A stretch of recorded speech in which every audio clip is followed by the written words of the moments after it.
Ok, maintenant on va voir les arbres pondérés. Donc, là, il faut prendre toute autre chose. Je vous conseille de prendre le cours. Du coup, et l'exercice avec la pièce de monnaie pile et face, parce que c'est ça que je vais réexpliquer. Donc, on a une pièce avec une face pile et une face face du coup. Voilà, et du coup elle a deux faces. Et on va la lancer 2 fois. Et donc là, on va un peu essayer de voir toutes les possibilités qu'on a grâce à un arbre. Ce qui va nous faciliter la tâche pour calculer les inters et les unions, tout ça, tout ça. Donc là, on va pouvoir déjà marquer donc un peu combien de possibilités on a. Donc là, on a une possibilité et là, on a une deuxième possibilité. Donc ça fait 2 possibilités. On a 2 résultats possibles pour un lancer. Ce qui fait que on va pouvoir mettre 2 branches à l'arbre.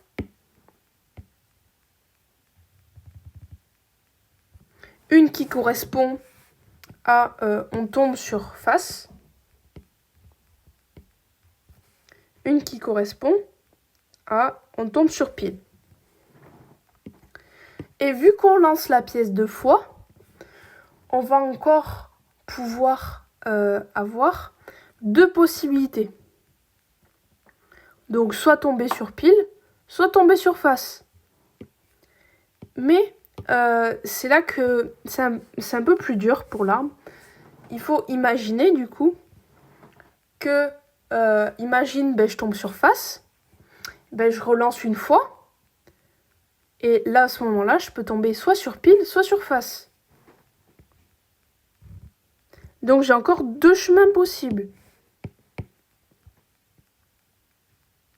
Donc soit je tombe sur face, soit je tombe sur pile ici. Et imaginons je tombe sur pile au premier. Et du coup, là, si je relance la pièce, soit je tombe sur face, soit je tombe sur pile. Donc j'ai encore 2 possibilités. Soit tomber sur face, soit tomber sur pile.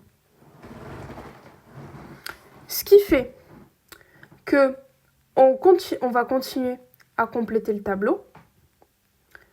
Donc,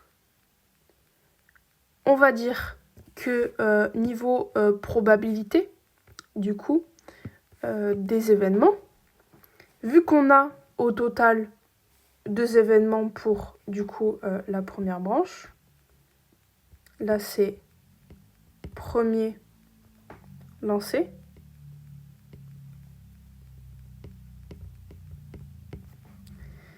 et là,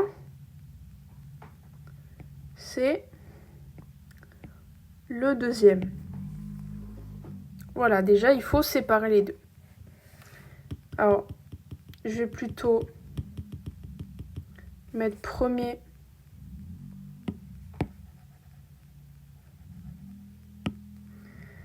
ici et deuxième ici.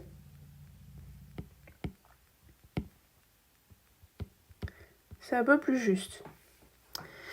Et donc, pour le premier lancer, on a donc 2 chemins possibles. Et on peut emprunter à la fois qu'un seul chemin. Donc, ça fait 1 sur 2. Et donc, pareil pour les deux. Ensuite, là, alors je sais pas pourquoi, mais j'ai pas marqué le P, on dirait. Là, pour le deuxième lancer, on a 1, 2, 3, 4. 4 chemins possibles.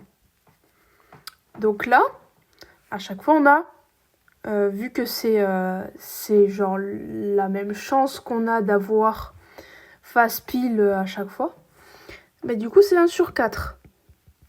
Puisque là j'ai une chance de faire face. Là j'ai une chance de faire pile. Là j'ai une chance de faire face. Là j'ai une chance de faire pile. Donc à chaque fois ça va être 1 sur 4. Voilà. Là on sait construire un tableau de probabilité. Maintenant, il y a un truc un peu plus dur, et ça c'est encore de la notation, mais c'est vraiment assez simple une fois que tu as compris en fait. Donc, c'est le fait qu'il y ait des choses comme P, donc la probabilité de face sachant pile. Alors là, c'est en mode pétage de crâne, je capte pas ce que ça veut dire, etc. C'est très simple. En gros, la probabilité de face sachant pile, c'est comme les fréquences conditionnelles. C'est exactement pareil. C'est-à-dire que comme pour le tableau là, alors, il est un peu chaotique le tableau. Si j'arrive...